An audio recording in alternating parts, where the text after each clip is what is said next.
सभी फ्रेंड्स को वेद प्रकाश बेनीवाल का नमस्कार। आज के इस वीडियो के माध्यम से मैं आपको बताना चाहूँगा कि ऑस्ट्रेलिया में जनरल स्किल माइग्रेशन के थ्रू मेनली 3 कैटेगरीज़ हैं जिसमें हम लोग अप्लाई कर सकते हैं। जिसमें सबसे पहले है सब क्लास 189 जो कि डायरेक्ट पीआर है, जिसमें कोई कंडीशंस नहीं है, फेडरल गवर्नमेंट की तरफ से आपको इनवाइट आता है। सेकंड है सब क्लास 190 जो आपको किसी स्टेट या टेरिटरी के द्वारा नॉमिनेशन आने पे आप अप्लाई कर सकते हैं।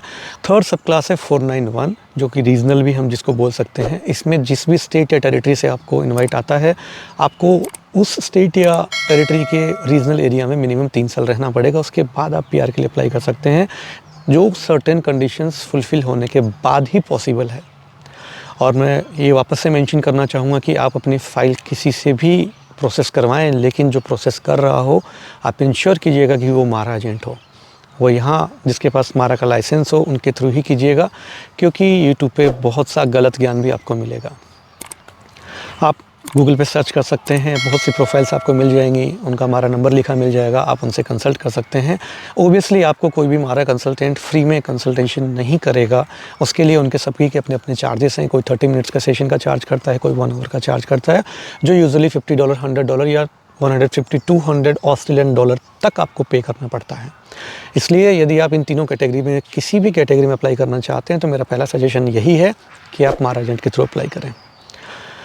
इन तीनों कैटेगरीज के लिए जो स्टेप हैं, वो पहला स्टेप है स्किल असेसमेंट, जिसमें आपको अपनी एजुकेशन, आपका वर्क एक्सपीरियंस, इन्हीं के जितने भी आपके रेफरल लेटर्स हैं, आपकी डिग्री है, वो आप सबमिट करते हैं एक पर्टिकुलर डिपार्टमेंट को, या इनके अलग अलग डिपार्टमेंट्स हैं जो आप किस कैटेगरी में अप्लाई करना चाहते हैं या आप किस ऑक्यूपेशन में अप्लाई करना चाहते हैं, उसके हिसाब से इनके डिपार्टमेंट्स बटे हुए हैं।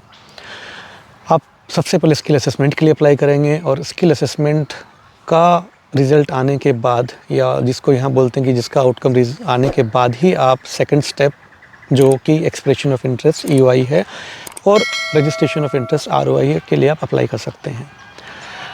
स्किल असेसमेंट आपका पॉजिटिव आता है, देन आप EOI अप्लाई कर रहे हैं या ROI अप्लाई कर रहे हैं। उसके बाद किसी भी स्टेट या फिर किसी भी टेरिटरी से आपको यदि इनवाइट आया है तो आपका थर्ड और लास्ट स्टेप है वीज़ा अप्लाई करने के लिए, जो यूजुअली आपको इनवाइट आने के 60 डेज़ के अंदर अप्लाई करना होता है।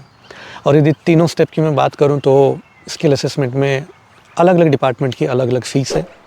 इसके बाद यदि हम EOI और ROI की बात करें तो ROI की फ़ीस अलग अलग स्टेट या टेरिटरी की जो भी फ़ीस चार्ज होती है वो $300 से $750 के आसपास चार्ज होती है। ये ऑस्ट्रेलियन डॉलर की मैं बात कर रहा हूँ।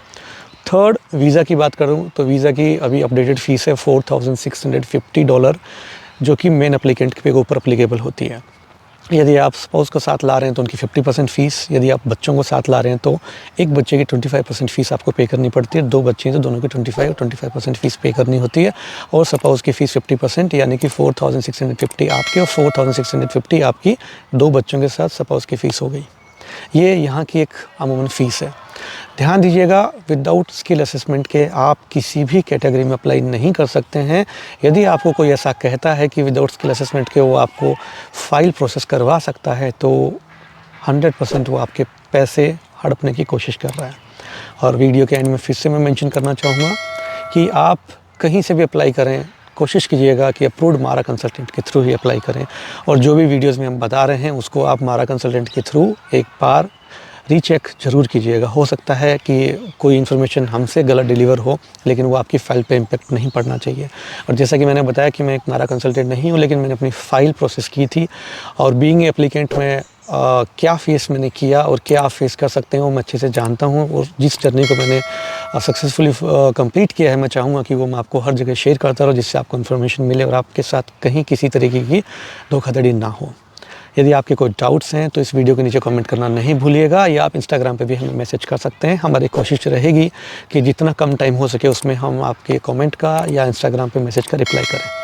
धन्यवाद।